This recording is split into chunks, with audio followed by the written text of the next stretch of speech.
Bonjour à toi, cher spectateur. Aujourd'hui, parlons d'un film qui a fait beaucoup parler de lui pour une polémique qui n'avait pas lieu d'être. Un Français de Diastème. L'histoire, on va suivre celle de Marco Lopez, qui est un jeune skinhead dans les années 80, qui vit de débauche et de folie avec ses deux amis Braguette et Marvin, mais qui va rapidement se rendre compte, suite à plusieurs événements, que l'extrémisme n'est peut-être pas une solution, et surtout que c'est peut-être en train de lui faire perdre l'essence même de son humanité. Diastème vient de livrer l'un des films les plus politiques et les plus intelligents du cinéma français actuel. C'est indéniable. Un Français n'est certes pas forcément un grand long métrage, mais c'est un long métrage qui est humaniste, qui est intelligent, qui est poussé et qui est politique. Et ça, c'est peut-être le point le plus important de ce long métrage. Deuxième long métrage de Diastème, après Le bruit des gens autour, en tant que réalisateur. Depuis, il a écrit quelques scénarios, notamment celui de Les châteaux de sable, de Olivier Jahan. Mais avec ce film, il vient de livrer une œuvre qui, à mon avis, restera dans les mémoires comme un film qui sait parler de la France d'aujourd'hui, qui sait parler de nos dérives, qui sait parler de notre déshumanisation et qui sait parler de nos problèmes actuels. Et rien que pour ça, c'est beau. C'est beau, putain. Parce que c'est compliqué aujourd'hui de parler de la France sans se faire traiter de raciste ou de quoi que ce soit. Et là, ouais, il a réussi à livrer un film qui est intelligent, qui est poussé, qui est réflexif, qui est superbe. Il y a des moments qui sont superbes dans ce film. C'est d'une élégance rare de voir à quel point Diastème arrive à traiter son personnage comme en même temps quelqu'un d'universel et en même temps quelqu'un d'à part. C'est superbe. Et ça se ressent d'abord dans son écriture. Donc Diastème a écrit le film tout seul, en s'inspirant de la vie d'un ancien skinhead qui depuis s'est reconverti en moine bouddhiste et hindouiste. Là, très clairement, ce qui l'a inspiré, c'est avant tout de montrer qu'aujourd'hui, et même depuis les années 80 et la naissance du mouvement skinhead, en France en tout cas, il y a un problème. Il y a un vrai problème, on a tendance à se voiler la face dessus.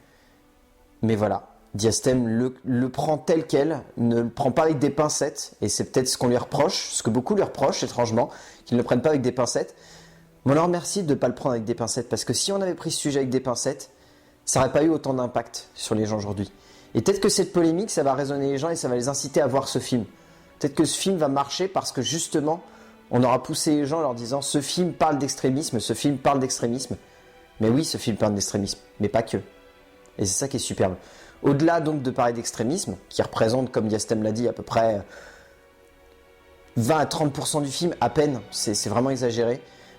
Au-delà de ça, ce dont le film parle, c'est d'un homme.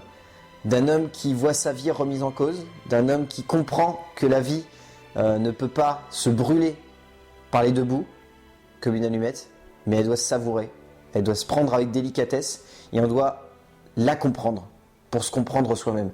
C'est ça dont le film parle. Il n'y a pas forcément une énorme psychologie ou une énorme réflexion derrière ce film, si ce n'est celle qu'aujourd'hui, il y a des dérives idéologiques qui poussent certaines personnes à penser des choses qui ne seraient pas ce qu'elles ont envie de penser. Peut-être tout simplement. C'est peut-être la plus belle chose que dit Diastème dans son film, c'est penser par vous-même et ne vous laissez pas guider par une masse qui voudrait vous faire croire que la France c'est ça. Ou que penser ça de son pays, c'est la pensée universelle. Loin de là. Et c'est ça qui est très intelligent. Et au-delà de ça, Diastème a cette subtilité de traiter son personnage comme un personnage de cinéma et jamais de le traiter comme un humain. Enfin si, dans un sens, si, il le traite comme un humain, mais de le traiter en tout cas comme un archétype de cinéma. C'est-à-dire que c'est un personnage qui va avoir un parcours émotionnel et affectif qui est très cinématographique, dans le sens où on va le voir, il va être complètement perdu, puis il va se retrouver petit à petit par une rencontre, celle d'un médecin, celle d'une femme, celle d'un enfant. Enfin voilà, c'est des petites idées comme ça qui font que le film de Diastème reste très simple dans sa narration. Ce qui est en même temps un défaut, mais surtout une qualité, donc, parce que le film arrive justement à dealer avec ça, et donc à aller avec subtilité et avec douceur dans une évolution dramaturgique et émotionnelle qui fait que le spectateur se sent tout de suite impacté. Il y a des séquences qui sont très dures dans le film, autant psychologiquement qu'esthétiquement, dans le sens où il y a une scène de baston au tout début qui est très dure, et pour aller à l'inverse complet, il y a une scène où on va voir Marco se battre se disputer avec sa femme, pas se battre, qui est très forte émotionnellement parlant aussi, et qui a beaucoup d'impact. Et il y a notamment plusieurs scènes comme ça qui sont très élégantes de ce point de vue-là, notamment où il retrouve un ancien skinhead, Marvin, en prison, qui est très très jolie aussi, cette séquence-là, qui est très très forte. Enfin voilà, toute l'écriture est vraiment dans cette idée-là. La mise en scène, il n'y a pas grand-chose à en dire parce que la mise en scène, elle est très simple, elle est vraiment au corps à corps. Diestem a cette subtilité de vouloir toujours suivre son personnage avec beaucoup de rapprochement, on va dire, physique, dans le sens où il y a plusieurs plans qui sont très très bien faits, qui sont tournés en plan séquence, où on voit Marco avancer et on est juste derrière lui. On voit juste ses épaules et sa tête. Et c'est très très beau de ce point de vue-là parce que ça permet petit à petit d'amener une réflexion intelligente autour du fait qu'on va le suivre, vraiment qu'on va être immergé dans son esprit et dans sa manière de penser. Et de ce point de vue-là, c'est très subtil. Après, il n'y a pas forcément énormément de choses à en dire là-dessus. Il y a une très jolie esthétique, il y a des petits moments de reconstitution qui sont plutôt élégants. Il y a un ensemble de construction des personnages secondaires qui est plutôt fine, qui est plutôt simple, qui est plutôt suave. Et ça renforce vraiment l'impact émotionnel qu'a le film sur le spectateur parce que c'est là que joue très très bien Diestem, c'est d'avoir vraiment un impact émotionnel très fort. Après, il n'y a pas grand chose à en dire au niveau de la mise en scène, elle est très simple, elle n'est pas forcément innovante ou novatrice, mais elle est simple et c'est peut-être ça qui fait la force du film. Au niveau du casting, on retient surtout les 3 acteurs principaux dans l'ordre décroissant. Paul Ami est superbe dans le rôle de Marvin.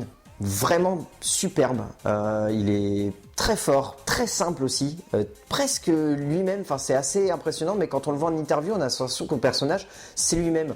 Et de ce point de vue-là, ça rend très très bien, ça joue énormément sur l'impact du spectateur et c'est très très joli. Samuel Jouy, qui joue donc le rôle de Braguette, qui est fort lui, mais il est vraiment hardcore, hein. Son interprétation, elle est superbe. Mais elle est dure par moments, elle est vraiment dure. Il est vraiment très très très impactant au niveau de l'émotion sur le spectateur. Il est d'une violence rare et ça joue très très bien. Mais donc celui qui ressort, celui qui est ce film, c'est Alban Lenoir. Alban Lenoir est magnifique. Il est magnifique dans ce film. C'est dingue, mais il livre une interprétation qui est sublime. C'est un acteur qui est très sous-estimé aujourd'hui dans le cinéma français. On a tendance à pas lui confier assez de rôles. La dernière fois qu'on l'a vu dans un rôle central, c'était dans Call of the Dead. Faut lui confier plus de rôles parce que cet acteur, il est magnifique, il est impérial, il est génialissime et il y a vraiment des moments où il est ce film, littéralement. Donc voilà, un Français, c'est une polémique pour rien parce que finalement c'est un film qui parle d'un sujet juste et qui n'en parle pas en faisant l'apologie de l'extrémisme et des skinheads, contrairement à ce que beaucoup de gens essayent de dire. C'est loin d'être le cas.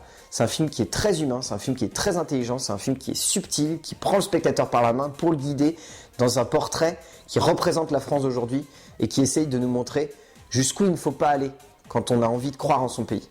Parce que malheureusement, aujourd'hui, certains croient que croire en son pays, c'est pousser une idéologie un petit peu trop loin. Or, ça n'est pas le cas.